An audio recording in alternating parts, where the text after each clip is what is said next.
And we have a question from Saron. This is a good question because it's very prevalent to what's happening right now at this moment. Is Andrew detecting any improvement in the strength and integrity of the natural Earth grid and an according weakening of the system's sacred geometry grid? In other words, is any or all of the work we are doing on it having any effect? Any specific advice to improve things, if warranted? There is an effect.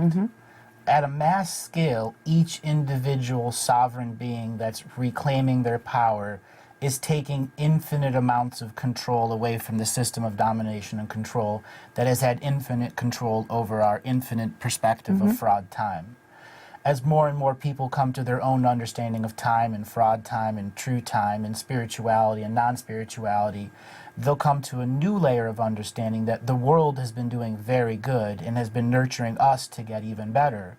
On the other side of that perspective, there is the part of the world that are doing very bad, the polluted oceans or the places that the trash is dumped.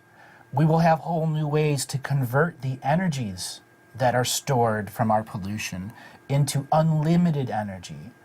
The process of going into knowingness and out of unknowingness, that's the big understanding of what's really going on in our earth grids.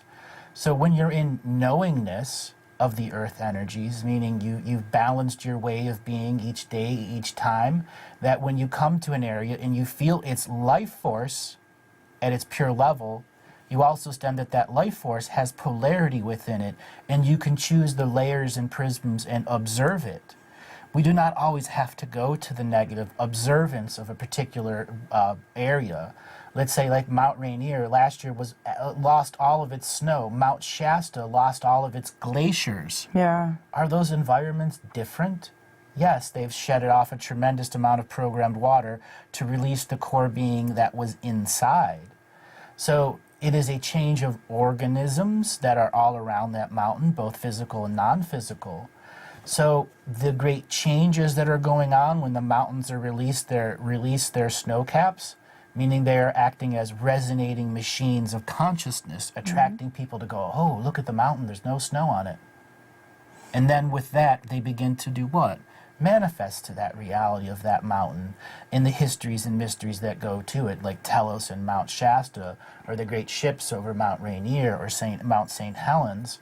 And then you have places like Mount Fuji, which is a volcano, which has been doing energetically the biggest job that Earth has ever asked a mountain to do, which is to hold space in a place where millions and millions of people are beginning to go through their own moment of fear, their own moment of awakening, their own moment of cultural understanding, surrounded by water and another continent of different cultural perspectives. And then you have places like Mount Surat, Mount St., all around. Each of these places are giving their energy of awareness to those that live around them or those that can observe them through psychically or through pictures. So in general, the grids of our world, there's two ways of seeing it. So if you are just there in the heart space and going and giving your love, or whether you're doing an intricate mission of energy release, you are being a part of that process. Your scale of awareness will determine how well is this earth doing. I can tell you the earth is doing very good because there's a quarantine field around it, preventing timeline genocide to coming to one individual being or a whole species at once. We have thousands and thousands of off-world beings holding sacred space around our solar system so that no other being comes in and violates our sacred space during our awakening process. That's the nature of that quarantine field. Yeah, and you were always explaining how they're endeavoring to protect us so that they don't open the oven before the souffle is finished. Correct. And right now we're beginning to rise.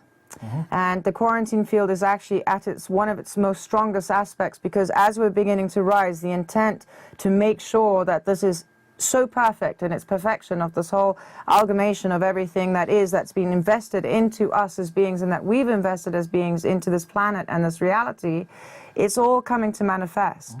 And the question was also, do you see a weakening of the system's sacred geometry grid as well? To answer that question as neutrally as possible, No. The system isn't going to be weakened until propaganda mass media gets its first black eye and broken rib. Right. Okay? Why? It has that much power right now. Because as long as there's materialism and consumerism, the system has got endless amounts of energy to function every day. You know, not very well, as you can see what's going on now. You have governments around the world that's scurrying and trying to cover up their own internal scandals as well as the global scandals that are going on. Not funding the Department of Homeland Security, getting a 7-day extension, all of that stuff. Meaning the plan is starting to break down, and individuals who work in the kleptocracy of our global economy are starting to take more and more and more, which is taking away from the table of those with global agendas and the workforce to create a global agenda that alters people's perceptions. And what is also great is that people are because these changes are so huge, like the issue with the DHS, it cannot not be reported about. It has to be reported about. And that's the beauty of how we're starting to see slowly the mechanics. There's a little bit of a pressure now on that awning. It's still there, but you can start to see there's a little bit of a push, there's a little bit of a pressure, because the things that are happening now cannot be not talked about. And as these things become more apparent to the general public through the propaganda news, they will start themselves to pose the questions. They will start themselves, wow, DHS, that's a big deal. Like the government closing down last year. I mean, you said that was going to happen. No one believed you. No one. But it shut did. Down. No one believed Shut me when I down. said the news reporters would get caught in fake news stories either. And that's happening as Twice. well. Did you put your fingers up like this or the other way? Twice. And there's a lot more of that to come. Yeah. So, any specific advice to improve things if warranted? It again comes to conscious application of the daily self. The more you do that, the more you as an individual are creating the biggest change around you. You know, am I creating any bigger change than the person praying next door? No, I'm not. Because we each have our perfect equation. This equation that is this on air with Natalie and everything that's evolved in it, in his own way, is its spiritual contract that's created in flow and motion. And that other individual who's praying next door, that is their purpose to pray, their purpose to have a family, their purpose to watch their kids grow old and to grow into a point where they all can come to unity, which in some way, shape, or form can put out an infinite amount more of energy than each of these individual shows, even with the Akashic record attached to it. So each person is their own invaluable manifestation. Indeed. You're all authentic, every single one of you. So your equations will always be differed from the other. There will always be something slightly different. And if one is trying to copy, it was almost like when we were talking about, there's this person that a lot of people tend to follow because they always get it right, they're very spiritual and everything else. Well, it could well be that the ground will stay together for them because they found their equation. But if you follow them in the belief that that is your equation and you don't find your own, you might just find that the ground might just open up where you're walking because it's not your true path. And this can happen in many manifests, in relationships, in physical health, okay? These are some of the factors that one can look at to the advice of how you can improve things. So be authentic. I have a couple tips and suggestions and imagery ideas that can make it a lot more fun when you're doing your conscious application of the sacred. For those people that are working the 9 to 5, 8 to 3, 11 to 8 time frame, you kind of know when you got to go to work and you got to know what time you got to be in your car. So when you change realities and you're going from home to in your car, you have done the first chance of giving yourself conscious application of the sacred. So as you're starting the car, you can bring a whole new energy to that environment. So you can create mantras in that moment. My day is beautiful and perfect in its own union and communion. Bing, start the car, go. As you pull out of your driveway and have left the bulb of your own home, until you get to your final destination, simple words can be said that can begin to alter the way information begins to come to you. Like the closer and closer you get to work, the more and more you think, what do I got to do at work? What do I got to do? You go, this is my private time. I'm enjoying the drive, watching the synchronicities of the turns and the lights and everyone else going through the little ant hive mind of where they must go to find resolution. All in their little bubbles of reality, but all Allow together in yourself one to reality. see how Yeah. the lights just blink in unison. Say, each light will be green for me each and every day. Yeah, that's Okay. beautiful. Those are some simple ways. Well, then on your lunch break, get outside. If you're not able to get outside, look out a window. If you're not even able to look out a window, you're going to need something so that the imagery inside of you allows what? An opening. Some of the things when I used to do a lot of studying and I was in a room that had no windows, sometimes to relax, at that time there wasn't so much of the internet and pictures and everything, so I used to have pictures of my favorite places. And I used to just look at that picture and I just used to let myself go in to that world again. And that was helping me to enable a little bit of a time out so that I could just stop what was around me and then go back to soul, go back to source, go back to mind, to something that gave me that eminence, that frequency, so I could start to vibrate it and emanate it to what I was in this moment of now, in this physical manifest. And also when you're driving the car, the specific type of sound that you're hearing, be it music, what type of music? Is it the radio? What kind of radio? Is it Howard Stern? Is it calm meditation? Is it inspiring stuff where, you know, motivational speaking that can help you? Maybe recordings of yourself, you know, talking to yourself, or you of yourself singing. There is an unlimited amount of ways how you can start to affect and manifest a different reality and emanate it. And with that emanation, when everybody starts to begin those emanations, these emanations start to combine. And then the locus reality starts to grow in the pleasure and the endeavoring of finding that what we're all looking for ultimately, which is peace. Another technique, so when you're on your way home, well, you're going to be heading back to your reality and you're going to want to leave your work behind.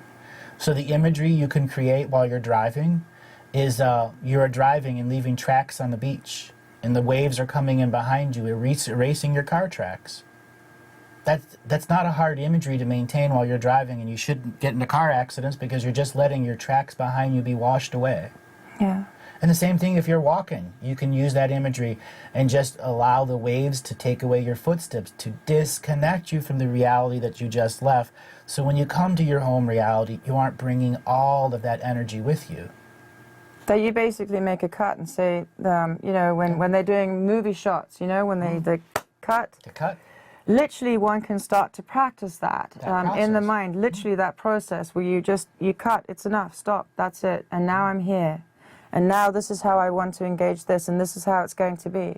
And when those old voices come in, or those old emotions or triggers, you can literally just cut it and say, no, I am in charge of this reality. I'm not going to get run by a memory, because I am always in that moment of now, here. And this is what I choose to feel. This is what I choose to emanate, because I am the apex of this experience. And learning these cut things so that you can go from one locus to the reality to the other will give you so much more energy to rest, because you're not being constantly bombarded by things that you thought before you had no choice to just say, be still, be silent. Be at peace. Be at peace. And then the next thing is, when you get home, what are you going to do for your home? Are the children waiting? Is it just a cat or a dog? Are you living by yourself? The energies that you left that morning are waiting for you. That's your next layer of conscious application of the sacred.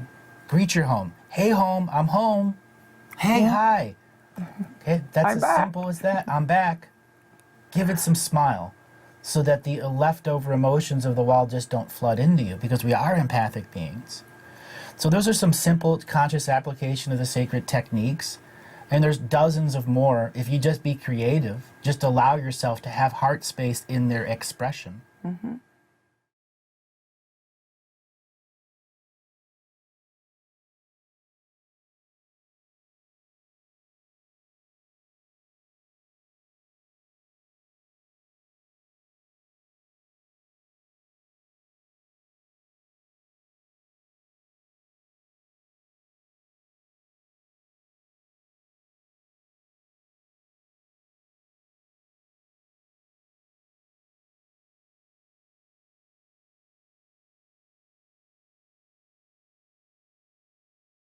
All right, Robert, we're going to take our first call. Wheel of callers. First call from Kenner, Louisiana. Cantor, Louisiana, are you there? Yes, sir. Hi, what's your name? My name is William. Hi, William. How you doing today? I'm doing good, thank you. So what kind of questions do you have today? Yes, I was wondering, tell me how many lives do I have left here on Earth before I can get out the Galactic Ascension machine?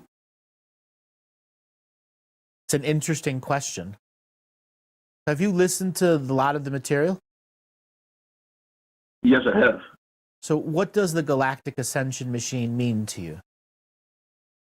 Is a karmic resolution machine.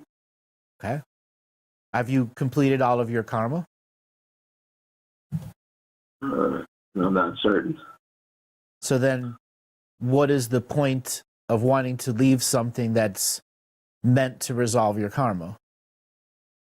I guess I meant it more like, you know, I'm not saying I want to leave now. I'm just curious on how many more incarnations or reincarnations I have until, let's say, they drop the Galactic Ascension machine. Better. And There you go. go Now, home. now you've engaged your genius. Perfect. And you've answered the question. And the answer is, what is your perception of linear time? And why does it influence you in seeing incarnations and reincarnations as not already happening with you already out of the Galactic Ascension machine? I never thought of it that way. Because everything is perspective and point of view. As I've said on a number of shows, linear time was solely created for this reality. No other place uses linear time like we do. None other. That's why it's a unique experience, and the Galactic Ascension machine is such a highly prized machine because it is a belief engine. There are no moving parts to it. It's an engine of belief, woven together through thousands and millions of generations that were born in DNA skin suits that were here to do what? Resolve karma. 987,000 skin suits hold all of the resolution. That's how many different versions of human beings there are. A little under 200,000 of those skin suits live on the surface of our world. So that's a full 80% of our soul family is not even available on the surface of the world. This longing you feel to be free is really the longing to simultaneously exist with all of those beings that matter in the greater strength of our soul. And it is only our perception that limits us from connecting to them. That's why in the course, Living the Mystical Life Daily, there is a meditation teaching that is by design to create soul family reunion. Have you seen that one? I've gotten the one with the heart meditation, yes. So this is called the Soul Family Reunion. So this is actually in the course. It's the 8th meditation teaching. And in this one, you go through this process of claiming your energy, getting your spot in your soul family council of elders, making it a master emanation point, becoming part of hierarchical and non-hierarchical time. And then you make a declaration to all of your soul family members to come and have a soul family reunion here on Earth. And then there's an additional process that solidifies that with an RSVP process that asks those soul families in the right and perfect alignment to come and visit you in the dream space of Earth. That right there, you're outside of the Galactic Ascension machine. As multidimensional, multifunctional photonic beings of light, one perception is not our limitation. We have thousands of perceptions we could have simultaneously and it not affect and damage this reality. That's greater awareness. Funny you say soul family, because that was kind of one of my questions too, was if there was any soul family around. So most of us are detached from that soul family. That's what the system does, right? Yes, it does. But I said 80% of our totality of soul family are not present on this world. That means 20% is here. Now, of that 20%, that's astral world, surface world, subsurface world. They're split between three. So that really leaves 3.25, 3.33% in each layer of reality. That's the perfect level, or 97% incompatibility rate. That's what this world wants, is what's called an incompatibility rate, meaning it'll risk running things through an observational process and allow certain levels of things to get through and make restrictive rules in the astral world to make sure specific rules can't get through. So the filters have clogs in them. And those clogs are what we call the Archon system. Now, a significant portion of the Archon system has been deconstructed just by it becoming into the global awareness. And what the Archon network does, in essence, is controls the who lives and who dies process by saying the same amount that goes in, this is the same amount that must go out each day. They're all equal balanced. So there's a limited amount of lives and deaths, not just in humans, but dogs, cats, rats, monkeys, goldfish, wheat, corn, trees, birds, other microorganisms. Because 1 second in linear time here, as a manifestation in the Galactic Ascension machine, can clear out 1 billion years of karma for certain beings, depending on the form of resolution. There are some beings who come in and are a kelp for 50 straight years, and that's resolved their 1 billion years of war karma, because that's how little they wanted to interact with the people here.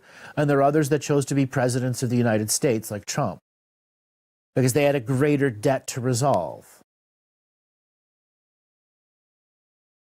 So you say the Archonic system, and I know you said in some of your videos that there's only down to 2 of the multidimensional beings left, Yep. and those were the ones that were fully invested here. Yep. And then eventually they get, if I'm right, it's 2, right? It was 3. It's technically 3, but one of those 3 is playing mercenary.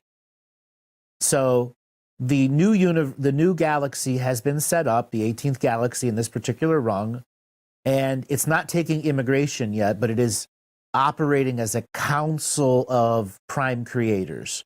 So other prime creators of other universes who are truly a separate source are acting as a council together to, let's say, filter and interview the first generation that's going to allow the fullness of potentiality of what's being deported from this universe, this galaxy, and putting into the new one. And the one that's playing mercenary right now is for the highest bidder on other, let's just say, universal expressions who want to make a big impact with their version of forced evolution. So individuals that are like, service to self ascended, like Obama, I remember you saying, so what happens to them? Do they get a chance to get off world, or they go to the universal? The majority of those that are a part of our global narrative will have to go through what's called a recapitulation process, meaning the life that they've led now and then the next set of lives they will live will be in service to the galaxy or universe, meaning the universe basically has got a plan for them to return home.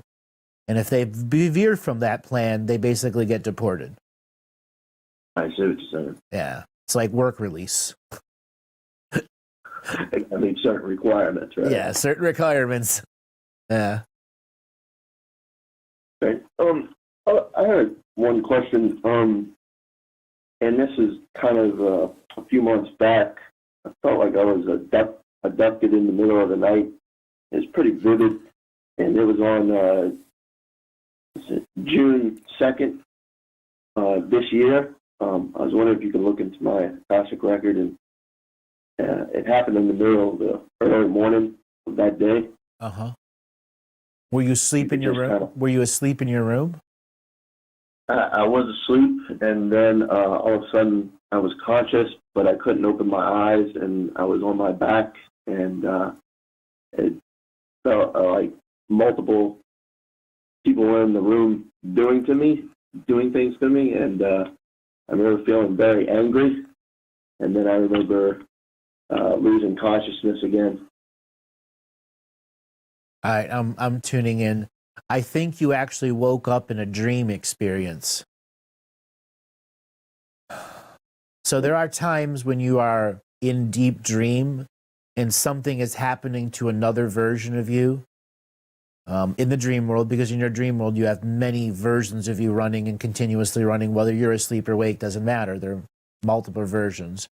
And one particular version that is on the, let's just say, truly trying to heal path, had a big incoming healing process, and all those beings that you perceived around you were its guides, guardians, and stuff helping it, because it is technically on another timeline that is about to be shut down. And when that timeline shuts down, you will integrate that soul shard and literally get new memories that you never knew you had. But you will know that you've had them because they're the memories of another you. And they will not be in competitions with the memories that you have now of the you of the now. And that's why you've linked through this dream world process. It's a premonition of what's to come for you. Okay.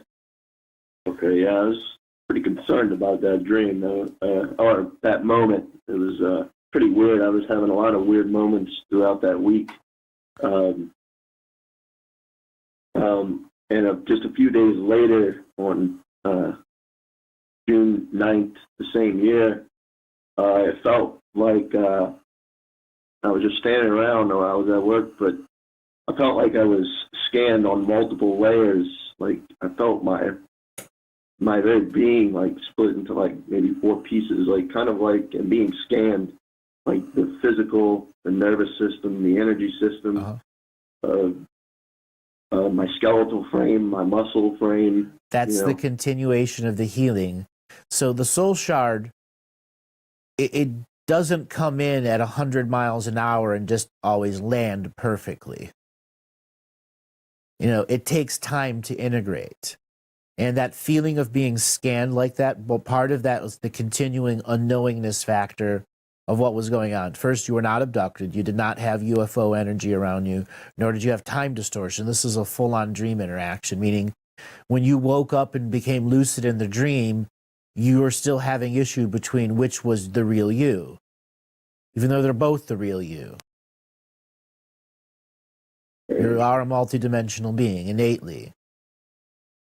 So there was no distortion, separation energy from technology creating that, or no curse or no magic creating that. It was solely you creating it. And it was a challenge to know what side was you. And once you chose your side, you had already lost. You had created an expectation and thought you were being harmed and used your anger and turned on your adrenal gland. As soon as you said you got mad, there's adrenals. Adrenals completely change the lucidity. Now, off-worlders and negatives want us to go into to adrenal glands because they can control at that point. Well, once you go into adrenal gland, you still have other abilities to control. What I can say is, for anyone that's out there that thinks they are having a negative experience, if it comes on like a monster movie and it's blood, guts, and gore and fear and all of this stuff, you have at any point in time can demasculate it all. I want you to think of 10,000 swords coming out of every direction, cutting every fabric of layer of reality and shredding it, and then you reintegrating the reality. And every time something of the horror movie tries to re-imprint you, simply start shredding it like it's paper. The reality is that mutable. And when off-worlders go to, let's say, use you in that scenario, if you are well practiced with the swords, the blades, the fire, whatever it is that you're used to melt the reality and reshape it around you, you can actually do harm to them on the mental body. Hello? I'm here. Hey. All right, we have another caller right now. Okay. Okay. Okay. Okay. Just get rid of him if it is. All right. So conference locked. Caller, are you there? Yes, sir. All right. So I'm sorry, our troll was coming back. You've got to be able to shred the reality. And once you're able to do that good enough, you actually will be able to do harm on a psychic level to those off-worlders that are in the negatives that are trying to do it. And remember, they're all linked into a collective. So when you do any form of damage, even if it's, making them laugh, you affect the whole collective. And they're really quite easy. They're like a house of cards, really. Okay. Okay. All right. Okay. Well, that's good to know, because I had an incident with a hive mind mantis a ways back that was trying to do something or trick me, negativity. So that's good to know. Things like that. Okay. What was it trying to do to trick you? I was in meditation, and it was more of a drone, but it was part of a hive mind, and there was a controller of the hive mind off to the side, but it wouldn't let me see it. So it was trying to talk through more of the drone. Uh-huh. And it was trying to pretend it was the drone, and it was trying to, I'm not sure it's in-game, but it seemed like it was trying to make me agree willfully to different things. I'm not sure. I didn't let it go on because I was like, no, thank you, because I felt like it was, I could feel it deceiving me. Okay. So, I shut off the communication, and then it took like a few minutes before it stopped trying to interact with me. Okay. What exactly was it asking you? I think it was trying to ask my permission to. What exactly was it asking? Ah. I want to say, if I can remember correctly, I want to say maybe getting me to allow it to abduct me in the middle of the night, or to interact with me more. Okay. It just seemed like it needed my permission to do. So it was actually coming to you in a state when you were in meditation and asking to interact with you. Yeah, but it seemed like it was trying to deceive me. That's why I kind of cut it off. How did you perceive it was trying to deceive you? I just empathically felt something was off. Because I kept trying to talk to the hive mind off to the side, but it wouldn't let me talk to it. It would. Trying to make me it is always the hive mind. So okay. you're saying through your perception, you thought it was trying to make you a drone? No. It was talking through a lesser mantis. Okay, I'm just rephrasing the lesser mantis as a drone. Okay, so they're a hive mind, so they're always one. So in reality, this being wasn't trying to deceive you, it was trying to make first contact. And this is where cultural misunderstandings come through. Right. Hi. I guess now that I've had somebody to talk to about it, I guess you're right, now that I think about it. Right. I guess that was a big misunderstanding. And the fact that it stopped is important. It still finished its chitter chatter trying to pitch its sail to you. And that's okay. Right.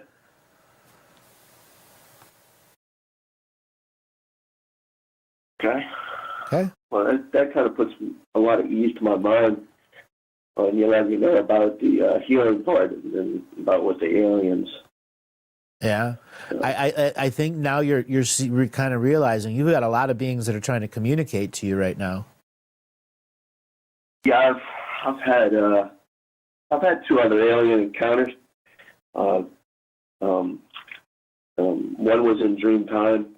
There was 3 of them, and then the other one was actually in the waking world. That was a reptilian. But both of those other 2 incidents, they didn't feel hostile. but they looked like they were just observing. They didn't try to communicate. Mm-hmm. They were trying to see if you are talkable to. I'm not, I can't 100% say what was their motive, but I didn't feel any hostility. Okay. So a lot of times, I use this metaphor, when they try to psychically communicate to us, it's like you being in a busy street, thousands of people on the sidewalk, and somebody walking up into you says, hey, do you have the time, and trying to engage you in a conversation. How awkward does that feel? Well, I guess if it was human that I'm used to seeing every day, it wouldn't be so awkward.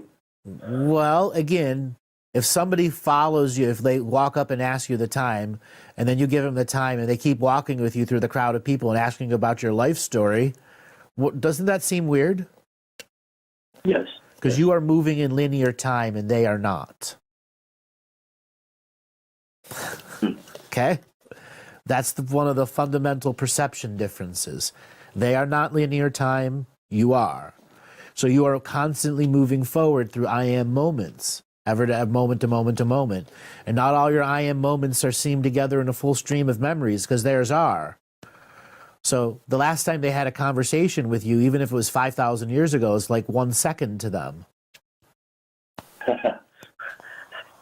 I can understand that. I actually had a past life regression with Debbie, where one of my past lives was depressed, and I didn't really think about it, but I just kind of instinctively sent out love and encouragement to it to pick up its life and get moving, because I saw its entire life before me, and I saw its potentiality.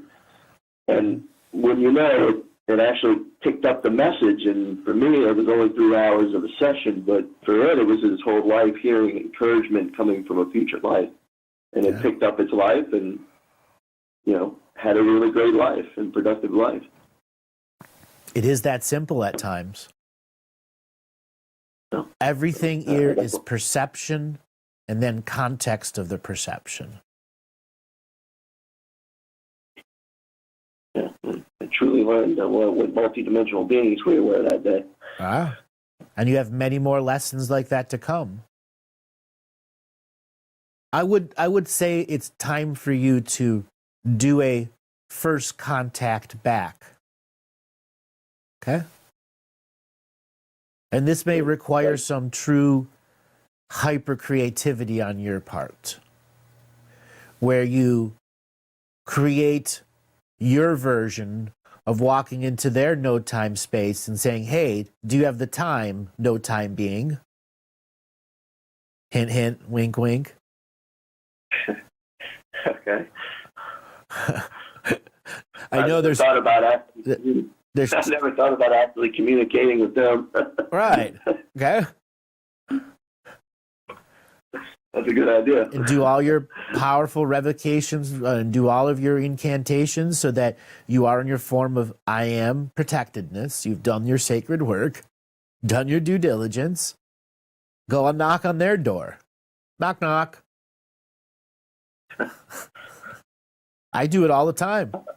I surprise the shit. I pop up onto some ships and they're like, how the hell did you get there? I'm like, there is no separation. It's funny. That's the most simplest idea, and it just didn't come to me. I am the Grand Master of the obvious.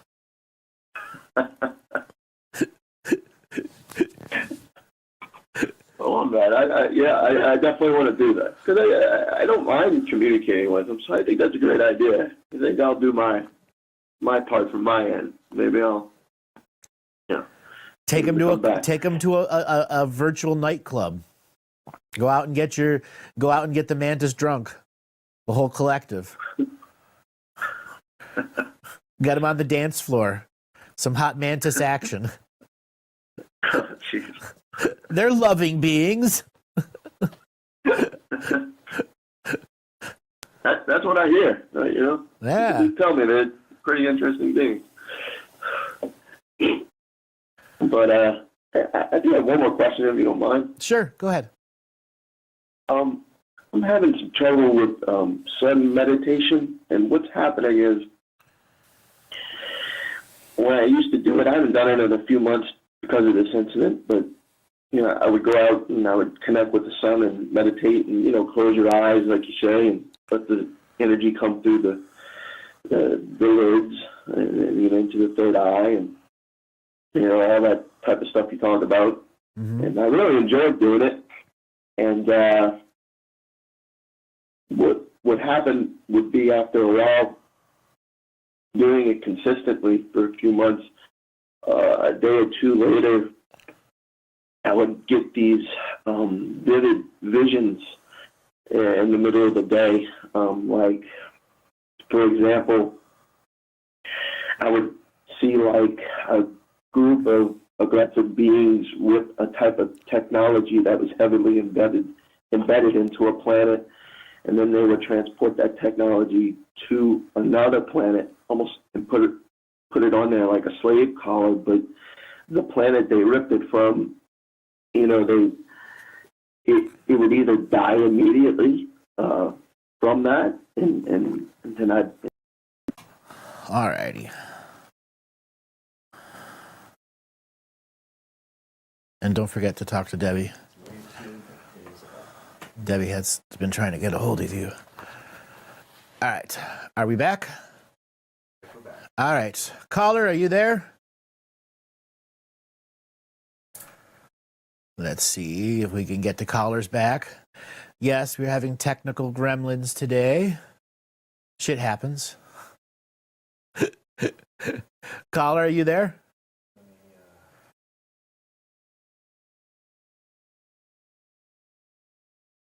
All right, just in a second. We're getting the call room back in right now.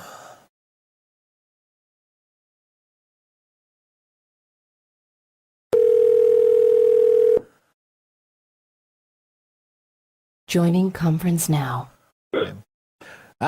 We are back. Caller, are you there? Yes, sir. Sorry, we had our own technical difficulty over here. The internet dropped even after the cable guy's been here 3 times this week.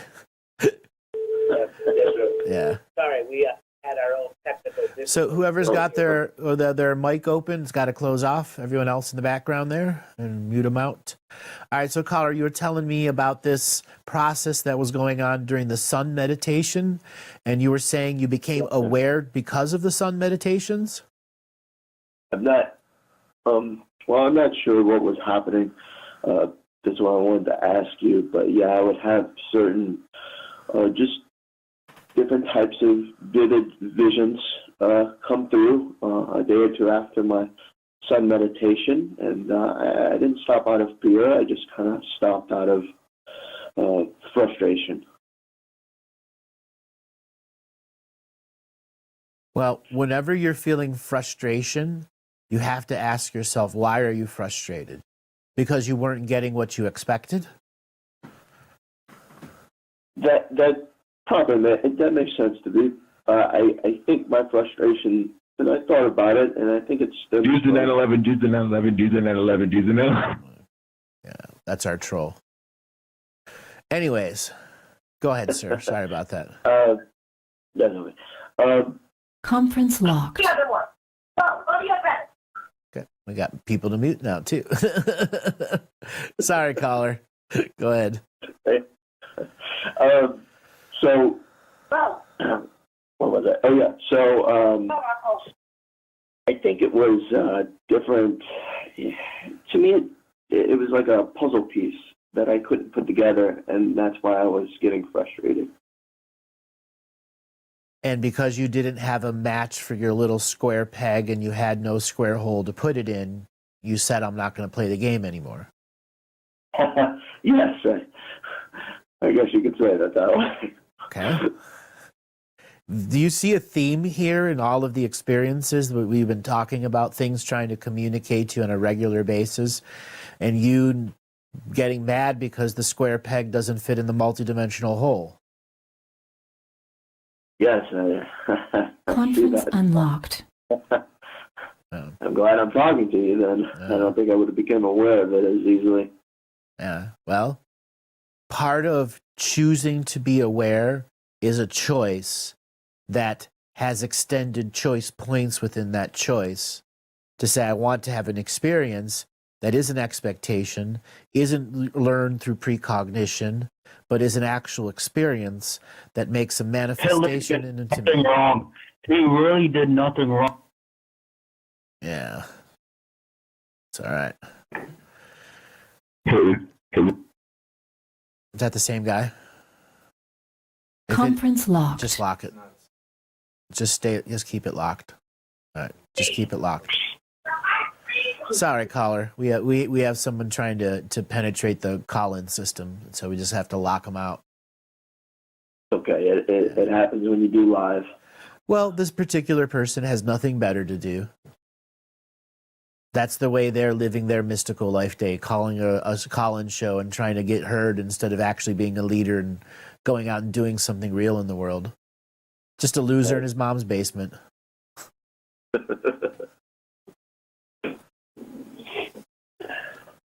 But, yeah, so...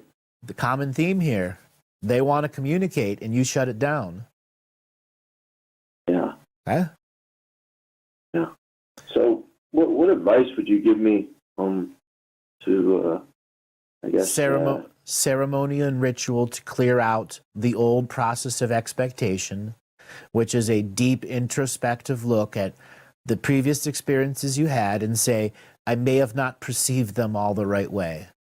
And there I must form a clean slate, use what is in my previous as context without charge or polarity, so that I can initiate first contact with my guides and guardians in spiritual accord of equity, bringing those that are the right signature frequency match to my few moments of hyperdimensional awareness while I'm in that ceremonial state to begin true first contact that isn't two people meeting on the random street asking if you're in time or no time, that you actually are engaging their no time and your no time frequency to have but a handful of words that make the first set of trust so that the next time you do it, there's another set of trust, third, fourth, and fifth, until such a time you can get sentences back and forth, conversations back and forth, until you can build the skill up of basic telepathy. Don't go in thinking you're going to instantly telepathize and sympathize, because that's the great illusion of the ego. It'll take extended moments to truly get heart space telepathy, especially with high density off-worlders who are positive. They also don't want to step on your journey. So they have their own set of rules that make sure that if you're going to maintain first contact, they're going to put what's called a residual image, one being or one imagery you'll represent, but that actually is still the whole collective. At other times, you may meet smaller groups, which are not a massive collective, but a much smaller collective of a different species, but they're still a part of a greater collective. And this is where collectives have themes, moods, desires, different concepts, and this is where some of the gray area exists. And this is where your personal definition of your own story, knowing who you are now, so nothing can confuse you with illusionary technology. Yeah, I think you hit the nail, the hammer on the head on that one, because I think during those times, I definitely have a expectation, and then I have also finding that I was fighting with instant gratification. So now that I look back, so I think I need to work on those two things. That's right. And by working on those two things, as a conscious effort, they will communicate back. They've already been knocking on your door for years. So, thank you so much for that information. You gave me a lot of peace of mind on some things I thought were really bad experiences. And now you've been able to now you can flip the frequency on the negativity, and all of that negative energy that was spent about those old is not negative anymore. You could draw it as a positive source now. Right. And thank you so much, Mr. Andrew. You're welcome. I'm glad I got in so I could talk to you. Well, you did the work. Okay? You were a little lazy on your first question, then you engaged your genius, and look where we're at now. Okay? To every other caller that's out there, if you ask me from your ignorant state a dumb question, you're going to get an answer you don't understand. As soon as you ask from your genius state, you're going to get something like this caller right here. Well, thank you so much, Mr. Andrew and Debbie and the whole GH team. Thank you. You're welcome. Have a great day. Thanks for calling. You too, sir. Thank you.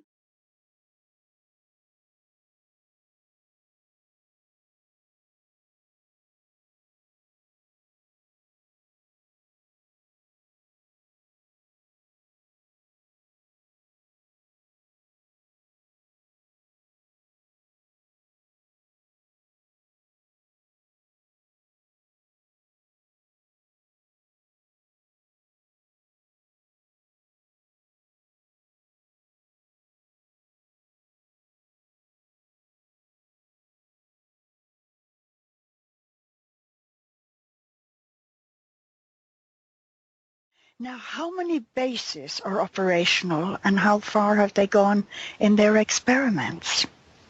All right. Well, there's 10,000 plus species. So you want me to like focus on individuals? Do you want me to just give you a general outlay of the two perspectives and the third that's trying to make it in? Yes, please. Okay. Well, let's just call it the not so good guys. Okay. The not so good guys, because many of them have no choice to be here. And they're being put in a scenario where they risk much of their own species being here to do what? To take DNA from us, who have been trapped in a dream world trap for 54 million years, so they can bring our DNA back to their home species. Many of these species, well over half of them, are within 3 or 4 years of total species extermination because their DNA has run out because they no longer have sex organs. They've been trying to play this DNA trade game with human beings for so long that they made mistakes along the way, like disconnecting themselves from a tree of life and not living on a home world and living in a metal vessel traveling the universe for millions of years. Nobody wants to incarnate into that soul family. And they went from trillions of beings universal-wide to less than 100,000 in the last million years. That's how rapid their population is done. And these people can very easily become zealots. Okay, the grays are technology. They are skin suits that have been created so that you can function in many different realities at once. Now, there is it is an artificial intelligence, but it's programs. It's just material matter programs that they can take dense dream matter from other worlds and manifest it in another place simply using the proper photonic technology and mental interpretations. You can manifest the dream world anywhere. It's the tree of life that gives that full spark of manifestation that really gives the experience. And we are experiencing beings. We have 9 experiential bodies, from ancestral body to sensual body to sexual body to blue body to red body, all the different experiences. And then we have 7 colors of experience, which is the 7 rays. We have 63 ways of experiencing every single moment of the infinite creative moment of life. The vast majority of beings in this universe have 3 layers of experience. We have 63. Now you want to know why they want our skin suits. We are technology. We are the technology. DNA skin suit technology, DNA lineage technology that has been cultivated in a system that is existing outside of universal time. Good God. This is absolutely mind-blowing stuff. And there's DNA. Right. There's a DNA trade that exists outside of time, because this is all about a concept of a social agreement that trillions of beings agreed into in a process of remedy and resolve in a spiritual court of equity 54 million years ago as a unity species. They all agreed to go through the separation of densities so they could fully learn what free will is. So what is considered a prison planet is we created this system and refined this system so that karma can be resolved on a universal scale. And there are 66 other planets that created the prime drama timelines, and they've all been put into one solar system. And that is the solar system where we are right now. Okay, there's more than 12 Yes. planets in the solar system. There are 66. And all species that are trying to resolve karma from lost experiences during the timeline genocides immigrate to the Galactic Ascension machine. Okay? If you don't want to go in, you don't have to. But the beings that are inside there have the weight and task of resolving all karma for the universe of all beings. And inside there, it's quite nasty. There's ancestral karma. There's these belief systems. There's all this evil and vile stuff. And then there's all this beauty stuff, beautiful things like the Earth and all the other planets and their different ways of experience. It comes down to, when we awaken, are we going to awaken to the truth of our race memory, to the truth of our race history, or is there just going to be the next version of television and talking heads? Even if they give us a lot more information and tell us about the UFOs, are they going to tell us about all of them? No. Are they going to tell us what happened at 51 million fiat years ago? No. No. Those are key and critical for the rest of our people to connect to their own DNA memories and to know that the lineage that people are in, that is your mother and father passed on a lineage to you and their mother and father passed on a lineage to them, and it's all over the world. Those original lineages that were started here have DNA memories in them that are meant to interact with CERN. They're not even your memories. They're other memories from other people put in there purposely to confuse and skew you at birth. My God. That's a fine print soul contract enforcement system. That's one of those 633 projects that are at CERN. Has anyone ever seen the picture of the front door of CERN? There's a big statue of there. Okay? Yes. It's a Hindu dancing god with fire around her with a bunch of arms. Yes. Goddess of destruction, creation and destruction. I know. That's there what is so concerns much me about it. Right. It's everywhere. It's everywhere. Yes. Good God.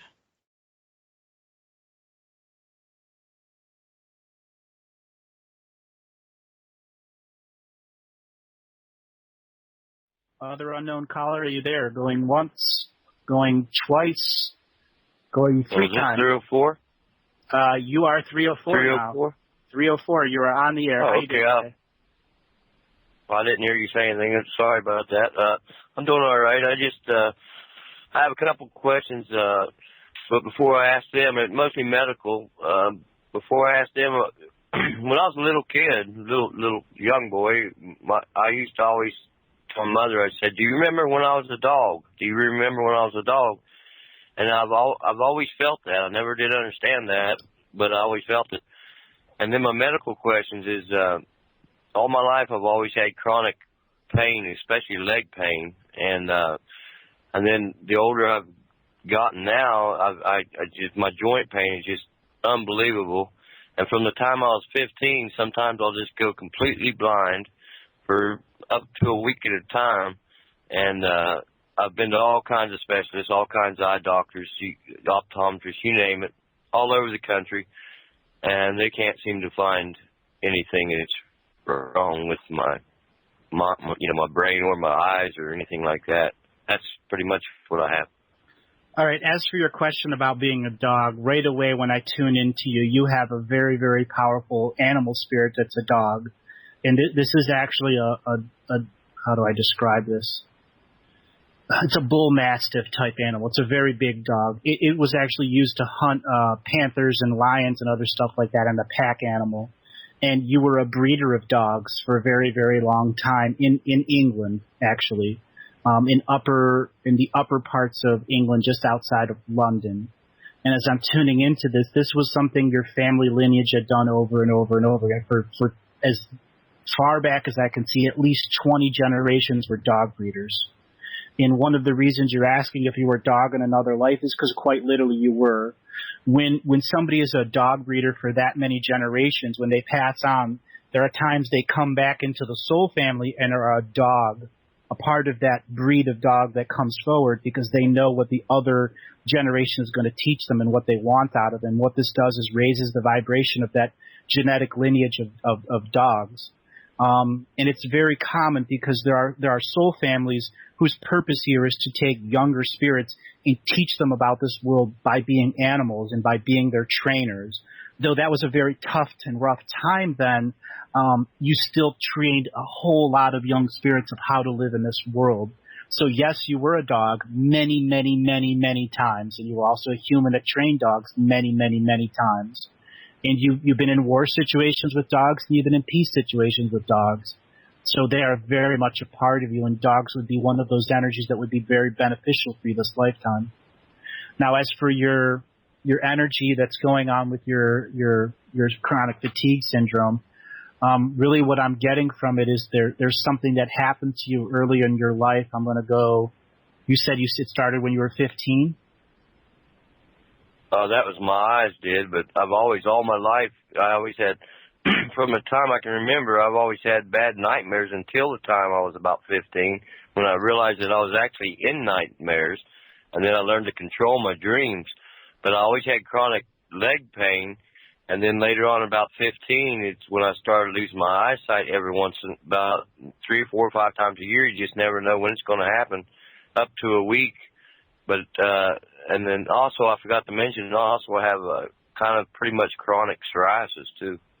Well, I see all this, and this is going to be a little hard for you to take, and at times I don't frequently say this on air, but you have multiple abductions from UFOs, multiple, at least 30, if not more, starting from the point that you were born into this world. Within 6 hours of you being born, you were removed from the time stream and then modified and then sent back. And they've been harvesting your DNA over and over and over again because they're trying to rebreed a new population on another world.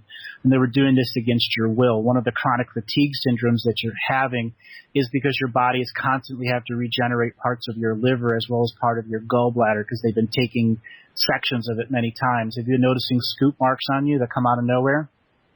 They're probably stuck inside your psoriasis patches.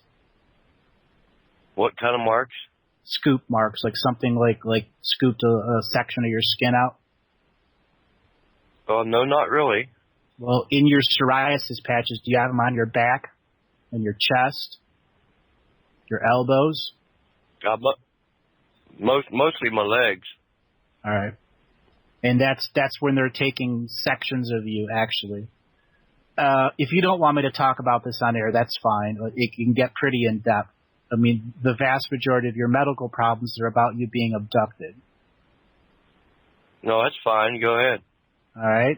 You probably don't have much memory of this because one of the reasons you're going blind is because they're overdosing you on a medicine that makes you forget.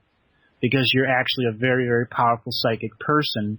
And if you were to wake up during these removals of flesh periods, quite literally you could kill them because you would go into a state of fear and a state of aggressiveness that would reach out and psychically attack these aliens that are harming you. This lifetime, because you function with the dogs, when you bark, quite literally, it's a psychic attack. And that's why they've been dosing you over and over again, because they wanted to harvest your DNA. Well, how come I don't never remember anything, as far as being abducted or anything like that? Or that sly? They're that good? Well, it's because, like I said, they've been putting a medicine in you that takes your memory away. It's quite literally an injection that makes you forget absolutely everything. And it got to the point where they had to inject so much into you to keep you from remembering. It's caused you to go blind. And that's why these blindness scenarios are coming on to you, because they heightened up. You got so how do I put this? So used to the medicine that it started not affecting you, and you started remembering. So they had to double up the dose. But then they had to switch to something that was even more powerful because your spirit was getting so angry with not being able to remember, because the awake you is what doesn't remember, but the asleep dream you does know that you're being affected very negatively. Do I have an antidote? Honestly, you're at this point where you need to empower your free will. You need to take a very outstanding step forward to saying no out loud to yourself before you go to sleep, to say, no, I am not allowing you to take me anymore. I am not allowing you in my space anymore. This no means no, and you're at this point where you must from the bottom of your soul, the bottom of your pit, say no. You know, there are books out there, but it's not about books. It's about you claiming your free will and say, no, you cannot do this to me anymore. Slam your fist down. Use that bark of the dog loud and empower your space to say no. Okay. Well, I always thought I was pretty much outspoken that way. As far as that goes, I've always been outspoken against tyranny, but maybe I'm not doing it in the right way, I guess. You can still be outspoken against tyranny. This is about specific. You have to get to this point where you say absolutely no, and then focus it. I mean, I know you don't remember any of this, and you, at the end of this call, you may not accept it, and that's fine. But this is me reading you, and when I read you, this is all over your energy, and I mean all over it. They have been violating your free will, absolutely violating your free will, and this is the time where you say no. And if you end up having to say no with so much power that it harms them, then so be it. This lifetime, you can handle killing one or two of them and not be karmically damaged. And I very frequently say that, but you're at this point where you need to empower no and channel the energy of the dog to bark and growl as loud as you can. Well, I can say definitely that you hit the mark on where I'm from, and that's definitely over in Europe there, England, Wales, that area. That's where my family heritage is, but I didn't know that we raised dogs. I always wondered about that. But so I mean, a lot of things you're saying is definitely sounds like it's hitting home pretty much, you know. Mm-hmm. Well, do you have any other questions? I know this was a bit of out of right field for me. I have no idea. No, it's the first time I've ever called anybody in my life like that. But that was I appreciate it, and I'll try to tune in again and listen to you. Thank you very much. Thanks a lot. I wish you the best, and say no and growl like the dog. All right. Okay, thank you. Thanks a lot.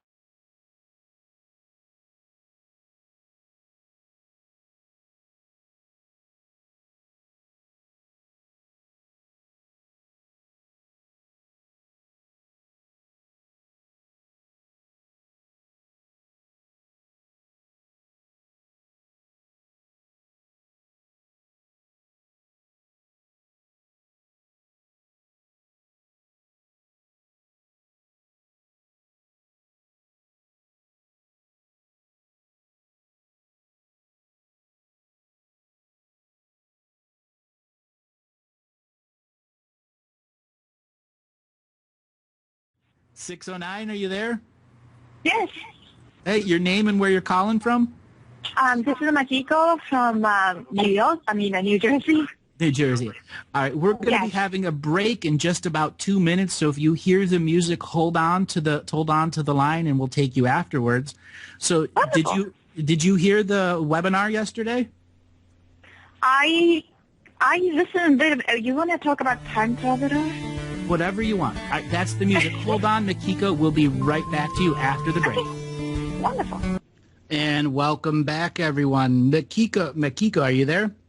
Yes. Hi, Andrew. How are you? Great. How are you doing today? I'm fantastic. I can't believe I'm talking to you. Yes, you've made it through. So what do you want to talk about today? Okay. So I know you mentioned time traveler. Hmm?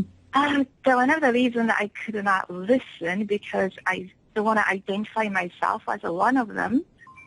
And because I remember I was on one of those platforms in meeting with one of my past lovers. Okay. So then what did you want to talk about today? Do you mind expanding the divinity path and divinity birther? And if you have any contract revocation for that, I would love to hear from you. Okay. So a divinity path is a soul that has set them on themselves on the mystical experience of living as a human being, as a multifunctional, multidimensional, photonic being of light, who ultimately knows at birth that the physical body is not the only way of experiencing this world. They understand the fundamentals of shape-shifting in the mind and in the soul. They understand the fundamentals of remote viewing coming in at birth. And the challenge for a divinity path soul is to realize that, to realize themselves as the God realized internally and not externally. So the divinity path has 17 spokes to it. Each one is a different spoke in a universe. So once you've completed the 17 paths of divinity, you come here to Earth, and you make a choice. Do you go on to the 18th path, which is creating a brand new spoke, or you become one of the first beings of a new universe, or you go off into this universe and create your own planet, or you continue as an individual being on the divinity path, trying to assist other beings who are in divinity birthing. So divinity birthing is a individual being, generally of a feminine stature, but there are other worlds out there that do not use just masculine and feminine. They have 3, 4, and 5 types of sexes that have different forms of birthing. Divinity path birthers do what's called direct incarnation birthing, meaning a soul from another world will never need to travel via spaceship or external travel. It can directly go from its home world into the womb of a sacred divinity path birther who has created particular contracts with a planet or a planetary celestial mind or group of celestial minds to bring in a new immigration pattern of souls, so some form of change can happen on the surface of a world that is in inaction or in entropy. So you were asking about contract revocations for them? Yeah, well, because the thing is that I do not, sometimes I catch myself, but sometimes don't.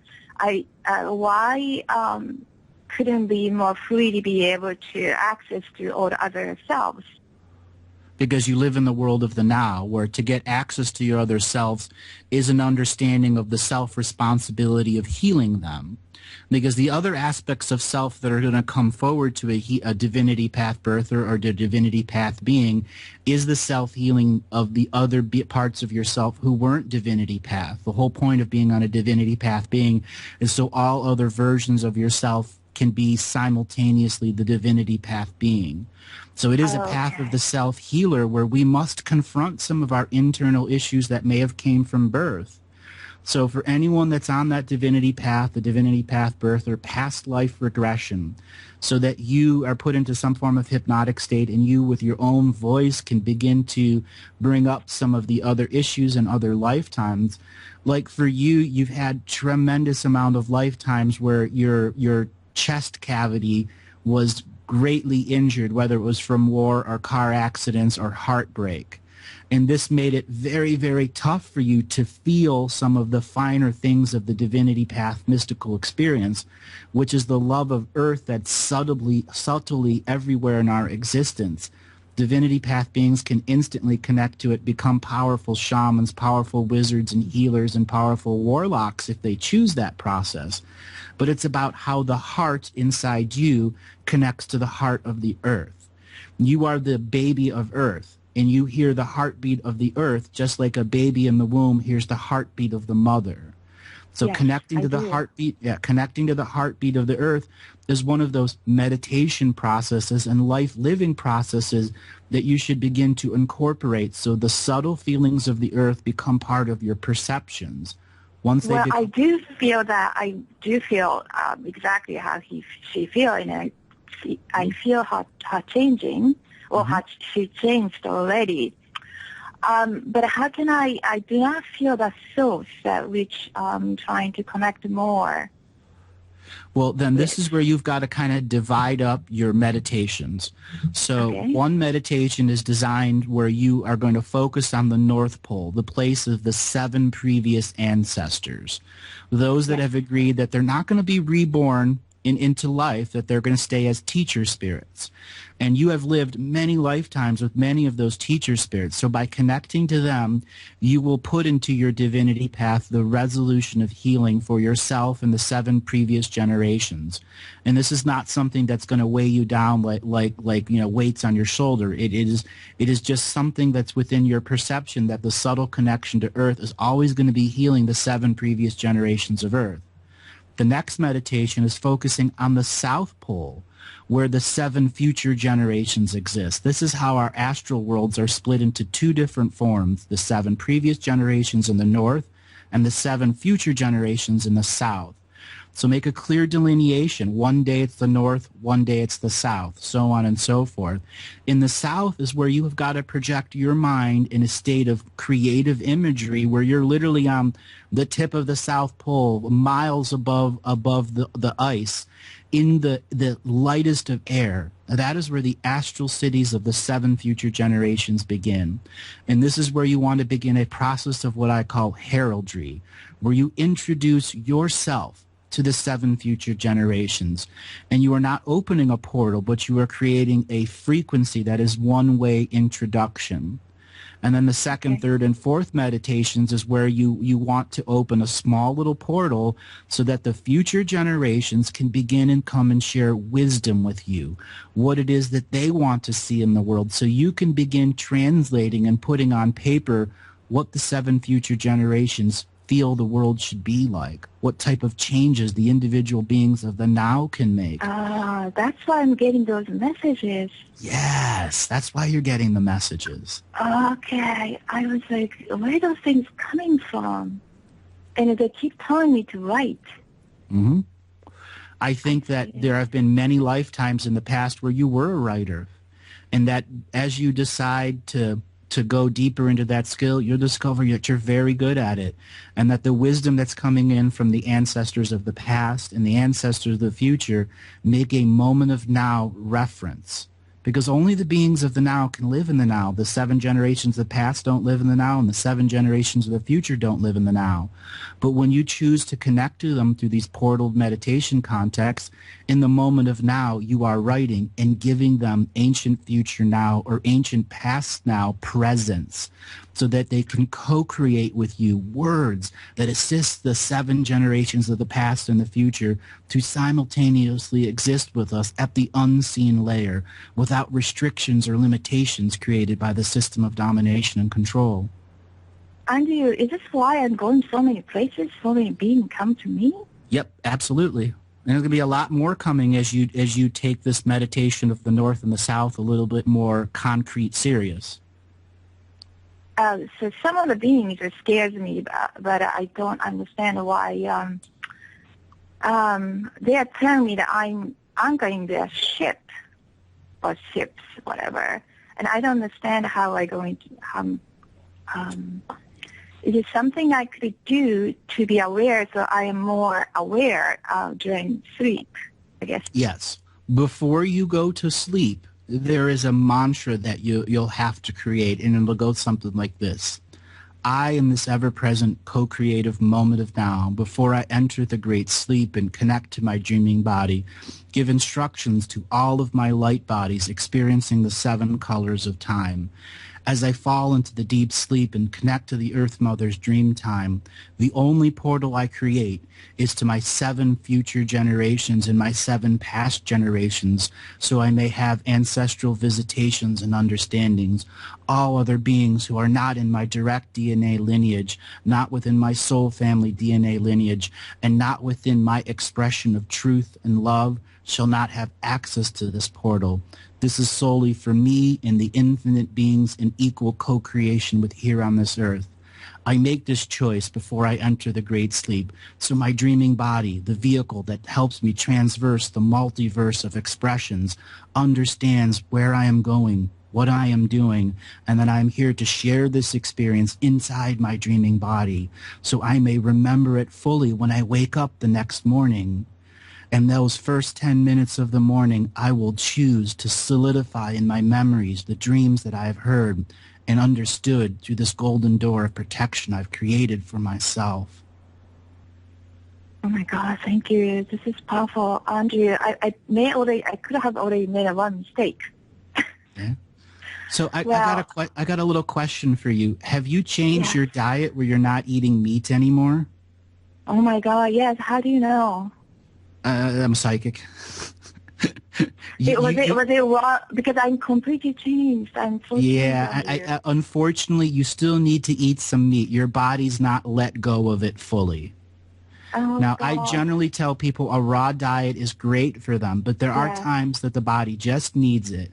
And you got to not beat yourself up if you decide to eat a burger or a little piece of steak or some fish or something.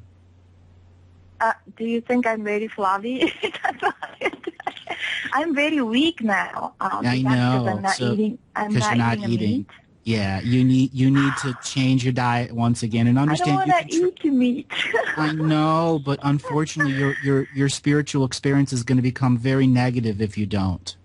Really? Yeah, and once again, even a beef. Do I have to eat beef? no, it's going to come down to a personal choice that.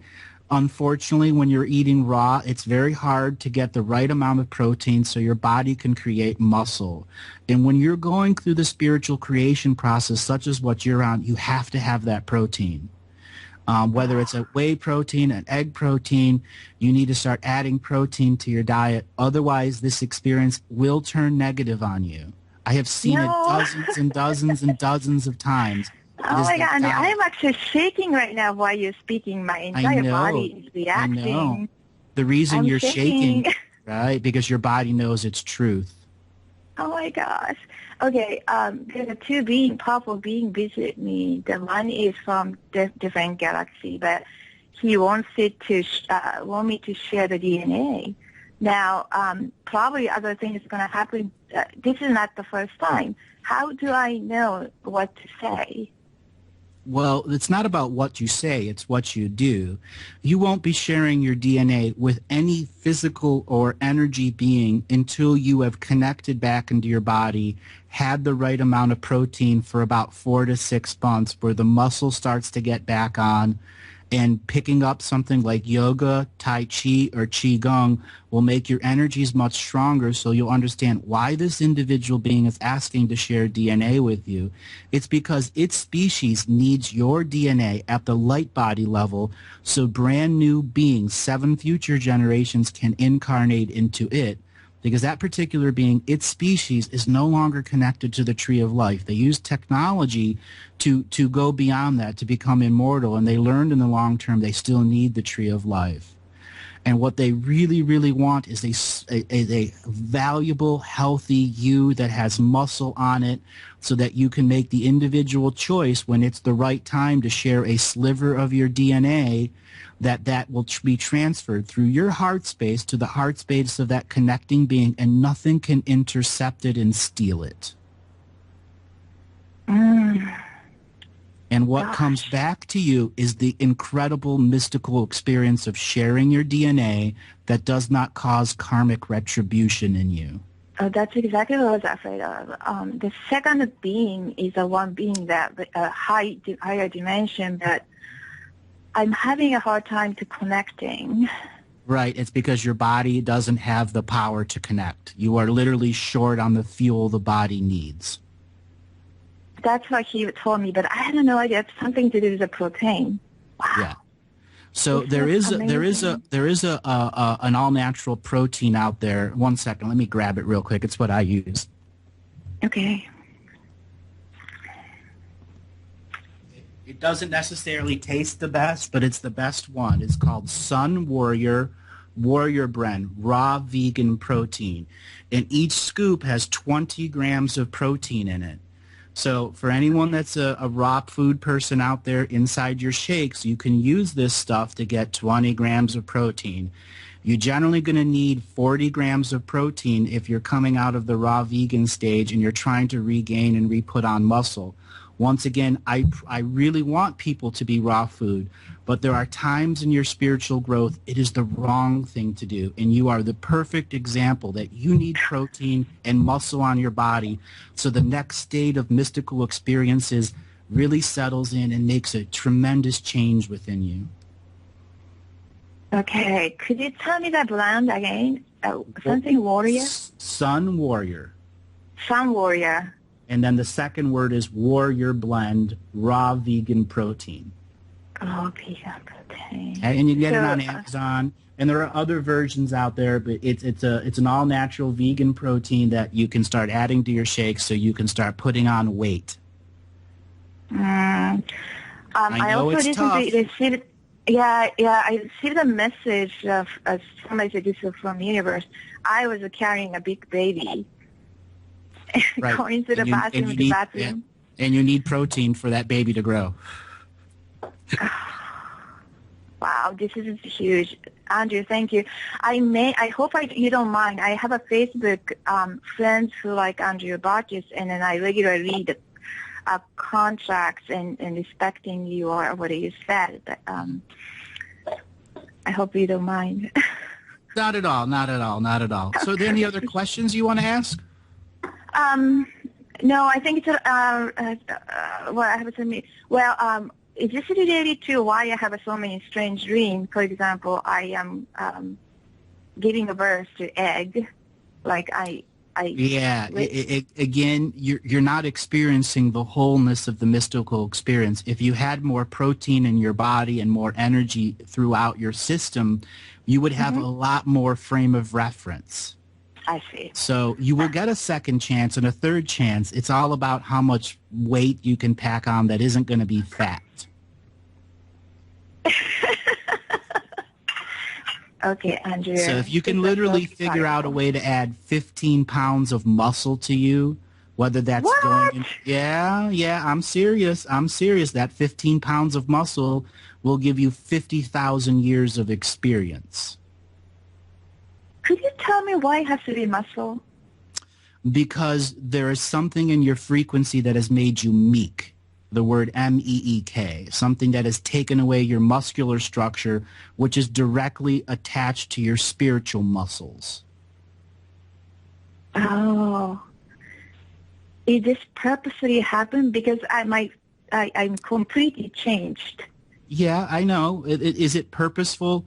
I think it's really just part of the process of change that you've been through, so that the body goes through the changes at its pace, separate than the soul, because the body is the last part of the soul's experience.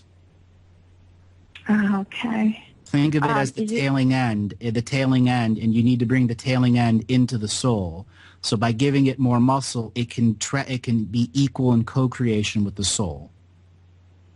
So this is nothing to do with like an implants type of thing? No. This is your path, your individual path, and the amount of physical power your body can generate, so the spiritual, mystical experience is understood and processed.